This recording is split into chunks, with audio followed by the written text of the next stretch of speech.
Welcome to Catamaran Conversations, a new series of deep discussions with renowned yacht designer Patrick Shaughnessy, president since 2008 of the esteemed Farr Yacht Design based in Annapolis, Maryland, and Philip Berman, founder of Balance Catamarans. These conversations are guided along by esteemed yachting reporter Herb McCormick, former editor-in-chief of Cruising World magazine and a strong sailor himself, having logged over 75,000 nautical miles in his career. Shaughnessy's career began in 1990 with then Bruce Farr Yacht Design as a draftsman.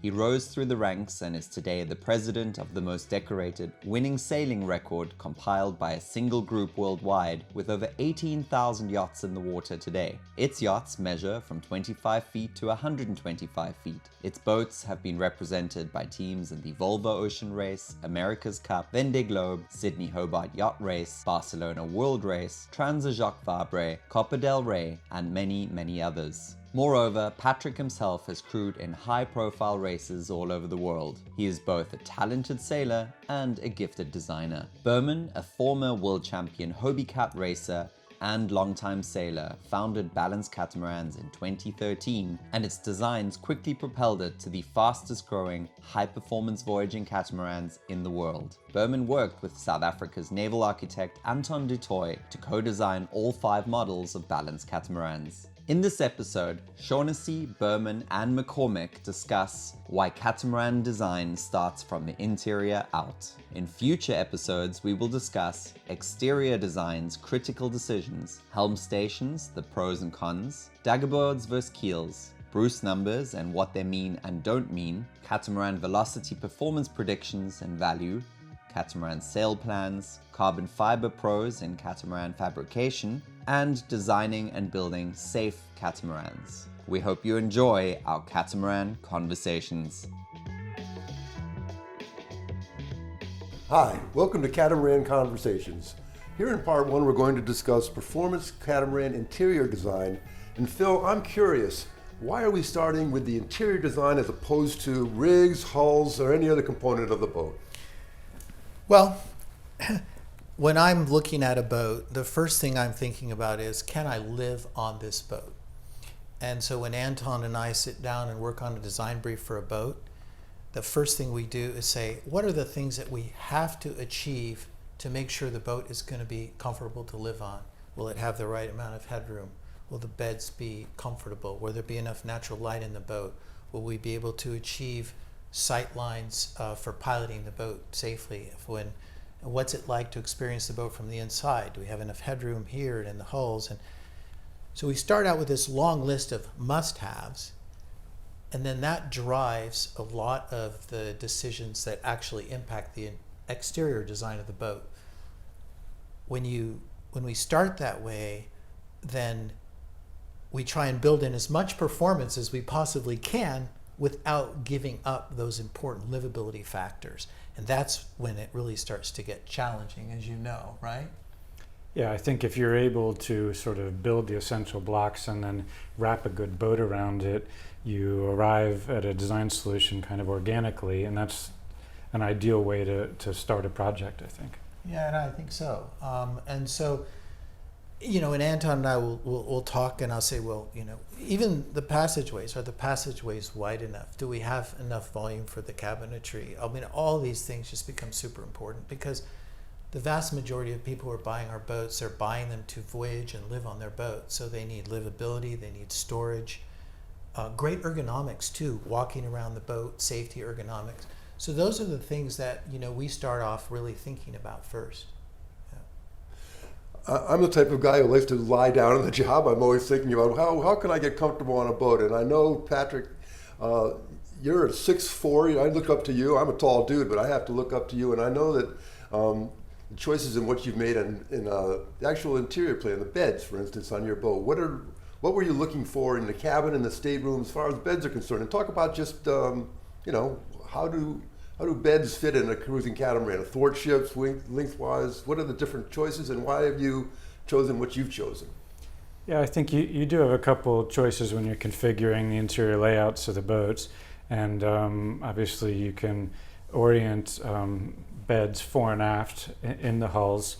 and that's sort of a starting point as a designer, I think. But there are also athwartship bed orientations available to you once you're able to either be in a boat big enough to support athwartship beds or to lift them above the bridge deck area. And for us, the athwartship bed relatively high is appealing because it creates an island bed type scenario where each person can approach the bed from their side. You can make the bed, you can get in and out of the bed without disturbing another person, and you don't sort of climb over the foot of the bed every time you're accessing it like you're camping sort of. So creates a pretty civilized sort of interior, and one that really appeals to us, I think, as users. Yeah, I mean, I think, you know, when Anton and I are designing, first, of course, when the beds go athwartships, they're going over the bridge. So we have to gain enough clearance to make the boat sail well. So that's one parameter that you have. The second parameter is when you actually get up in the bed and you're sitting back with a pillow, you need to have enough headroom to really comfortably read at night. I think that's, like, obviously really critical. In the old days, when they did athwartship beds, a lot of times you were almost like in a coffin. Exactly, yeah. And some of the early athwartship beds, remember the old Mayotte Voyage cats, they had athwartship berths, but they were in an island, and so the person that was sleeping on the inside literally had to climb over somebody else to go to the restroom at night, and that's a real no-no, you know. So, and I also like me personally, I like the athwartship berths forward because you get much more airflow in those cabins on the boat. But I think, and I will obviously talk about this a little bit in probably in the next segment, is that obviously in a performance cat, you're trying to keep the hulls as sharp and narrow as you can in the front. And if you don't have athwartship berths in a smaller cat, you really are just going to have pretty small V berths. So the boat will end up living much, much smaller. And so that's, which leads, of course, to when we've talked about that with the bathroom in the back. Yeah, and I think in the owner's hull, in any case, with the bed athwartship, you gain space for cabinetry opposing it, and then you've taken the berth out of the back portion of the boat, which makes that whole area available for a pretty large owner's bathroom in the back of the boat, and in this case a shower that's sort of enormous. So it's a shower arrangement that would be suitable in any house. Certainly space on a boat where you could dry wet weather gear. It's a pretty nice scenario, so you're not really jamming things into the corners of the boat, and it creates a pretty nice scenario. Yeah, and what we try and do on our boats is we have a bench, going around both sides so you can sit down. So if you're in any kind of rough season, you're trying to shower, whatever, you can sit, and a woman can shave, her legs, whatever. So I think that the athwartship berths, at least for me, on any cat, really, until you really get into like monster-sized cats, the hulls just get too wide up front. I remember even the old gunboats, the first gunboat 62s, they had athwartship berths. The problem with those, they didn't have steps going up on either side, and they were very, very high. So you literally had like steps on the end of the bed, and you kind of had to climb up. So yeah, that's why Anton and I we really feel strongly that the athwartship berths make the most sense in our cats. Yeah. Let's continue talking about this human dimension, because I think it's very interesting. Not only how the staterooms are laid out, but you guys are both over 6 feet tall. In the olden days, or for lack of a better term, there wasn't a lot of headroom sometimes in catamarans, or it always seemed like that might be an issue with a defined space. How do you address that headroom issue, especially for taller guys in modern catamaran design? Yeah, well, I mean, you break out a tape measure, and I would just basically say that Anton and I have kind of settled on you need at least 6'10" headroom in the main salon. And of course, the most important place where you need the most headroom is in the galley, because that's where somebody will be standing. Because when you're actually sitting in the settee, you're sitting, so you don't need that headroom. But there's that. I think it's down in the hulls it gets harder, because then that's when headroom starts to impact freeboard. you start to end up having to raise the wet deck really high. And of course, once you start raising the freeboard of the boat, you start increasing the weight of the boat, you start increasing the windage of the boat. So we try and build in like nice headroom, 6'5", 6'6" if we can get it, but typically underneath the bulkheads going through the doors. Can you walk through the doors on our boat? Yeah. You're close. Just. But That's a sensible place to transition, so you're transitioning a space, and so it's sort of intuitive that you operate through there. But, when we were looking at potential boats to buy, it's not acceptable for me to not have headroom, accessing all aspects of the boat. So for me, it was a big part of our decision, and it's a big part of what makes it feel like home and not like camping. So I think the headroom in the boats is really well dialed in, and it is a big challenge in a small boat when you're trying to have the same human factors sort of built into a smaller boat. But I think even at the 464, you still have a boat that looks proportionally correct, and that you're sort of proud of when you're rowing away.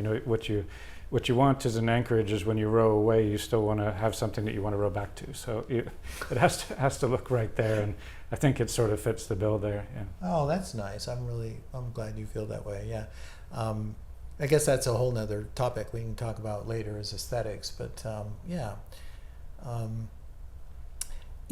obviously there's the ergonomics of being inside the main saloon of the boat, because you're spending the bulk of your time during the day in the cockpit and the saloon. And so Balance, like many other builders now, we recognize that the more you can open up those two spaces so that the aft cockpit and the saloon are one is really, really helpful. And we raise our, people come on our boats and they often ask, well, why do you have to, there's a plinth where our seats go up it's about 6 inches of plinth.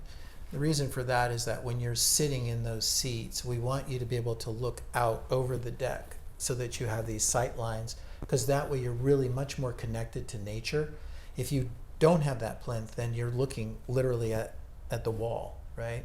And so those are little things, but I think that they are very important. And I think for the most part, you like an island galley, right? Because having a galley where you're in the middle of something. Yeah, I think, one, having the galley up is enormously important to be part of the living space. Yeah. I think the style of the galley, you're still operating in relatively small places, but it gives, the way the galley is set up gives opportunity for multiple people to use the space from different sides. And so it looks like a situation where you can actually cook things. So, and for us as owners, it is important because we like to cook, and I think the galley is well sorted. And I think also your point about the sightlines is enormously important, to feel connected to the nature around you. I think the interior of the boat's really well sorted. Oh, that's nice. I mean, it's looking through the boat is very important, and you know this because you did the Cruising World Boat of the Year with our first Balance 526 when we invented the VersaHelm, and all the time that Anton and I did with like the sightlines, and we realized how important it was to get the wheel up as close to that bulkhead as possible, and how to remove as many mullions as possible so that you really could see through the boat. But what's important also about the salon is I think it's really important that couch, you can drop down the table and put a cushion in there, so that if it's a couple that are sailing, one person can be sleeping and another person could be sitting at the VersaHelm, and they're always in conversation. Mm-hmm. I think that's really good, because you know how it is if you're shorthanded and something comes up and it's stormy. The only way you're going to wake somebody up is you're going to have to go down the stairs and and rustle them. And so I think that's certainly a part of our design. And I think also one of the challenges is you want to keep the hull as narrow as you can, but you also have to carry stuff, and you have to have cabinetry. And I mean, I think at Balance we offer probably more cabinetry than any other builder in terms of just sheer cubic volume. And that's a pro and a con, obviously, because people can put stuff in it, and you put stuff in it, and then you obviously laden your boat. But from a livability perspective, having proper drawers and proper places to hang clothes, to us, to Anton and I, that's like absolutely essential. And I mean, I guess you feel that's the same way, or? Yeah, and I guess the first time we met, you'll recall that like the critical thing for me was we had to be able to walk into the boat and say, this could be our home. And so there had to be places for things, things have to have places in a boat, and they had to be done in such a way that it still looked tidy and neat. And for sure there are boats in the market that have less storage, and I just don't personally understand where you're going to put all the things and how you're going to keep it tidy and neat. So we're certainly conscious of the weight that we can fill all the drawers and bins with, but happy that it's all presented in superbly finished joinery, and everything can have a home. And I think it's important. It's really important. I mean, when I used to sell used charter cats, I was always struck by how you'd have 2 cabins in front, 2 cabins in back, and the whole middle of the boat was taken up with 2 heads. Each side, 2 heads. There was literally no place to store anything. But in a charter, people's clothing's on the floor and whatever, and after 1 week and the pina coladas, who cares, right? But when you're actually living on a boat, you have to be able to put things away. Yeah. Entertaining and cooking is such an important part of living aboard, and I think that, you see, when you go on a lot of catamarans, you see that galley up or galley down. There's really a huge preference. Some people like to be down. The cook likes to be removed and down in the hull. Other cooks want to be up, being more part of the whole social fabric of the boat as you're living aboard and having people on board. I want to, maybe Patrick, I'll throw this over to you. Galley up, galley down, pros and cons, and which do you prefer? You mentioned before, I think, that you like that galley up situation. Yeah, for us, I think that's the right thing for us. Geezy and I are going to spend a lot of time cruising as a couple. It's not one person down there preparing food. It's together operating and living on a boat together, and that feels important. And I think we cook together a lot, so at Anchor we'd be cooking together, and you want to do that where you're part of a nice open space and can enjoy the space. So for us, it's a no-brainer. I really feel like it's the right design solution for us, and I don't think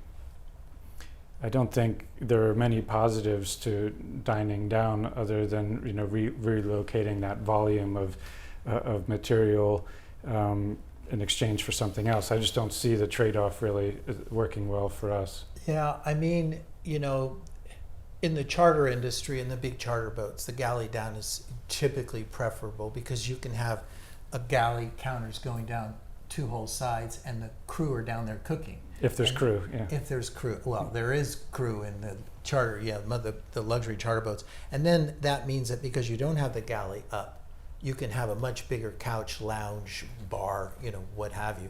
So I think for the charter boats, the galley down is typically, the preference. I think for owner-operators, like you say, the Boat of the Year judge, you mentioned charter configurations, and one of the things that I've seen, specifically on some of the French casts, they will remain nameless for now, but where you do not see a navigation station. There's not a dedicated nav station on a boat. And I get on a boat and I feel, if I don't see a nav station, if I don't see a place where I can put out a chart, if I don't have my chart plotter, I don't feel like I'm on a boat. So I want to talk about, Phil, let's start with you. Talk about nav stations, their importance, and how you address them on your boats. Okay, because Pat and I were talking about that earlier. So you're an old school sailor, right? And a nav station is almost like, a boat has to have a nav station, right? And Pat, why don't you comment about that? Because we had talked about that earlier. I think my point was that sailors have a stronger sense of tradition probably than a lot of other craft users, and that whether the nav station suits you personally or not, there's this image that a nav station should be present. But I think probably in this instance, particularly because of the VersaHelm arrangement, where you have a set of navigation equipment, low and in that area, it starts to take some of the functionality away from a traditional nav station or repositioning of a traditional nav station.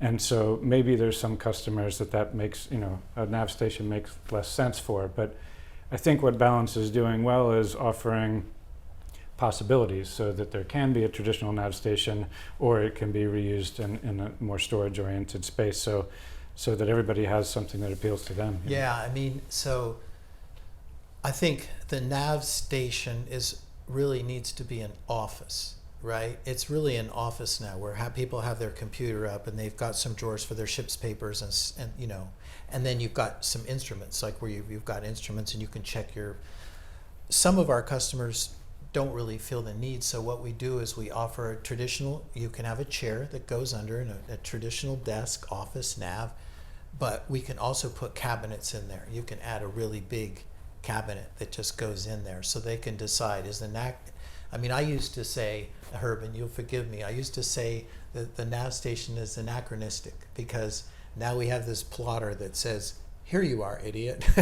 This is where you are, and like you say, we've got the plotter right there in the, at the bottom of the Versa-helm.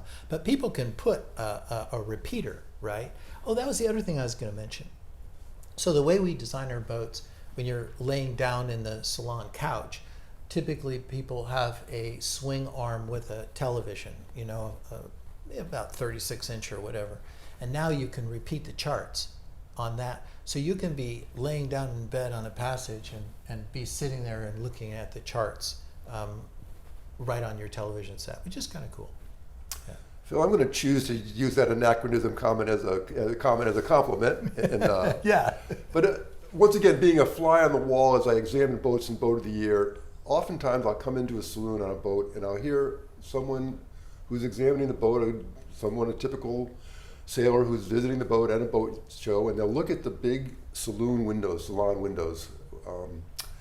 that open all the way, and they bring in tons of ventilation, and people often say to me, isn't that a huge safety problem? Is it?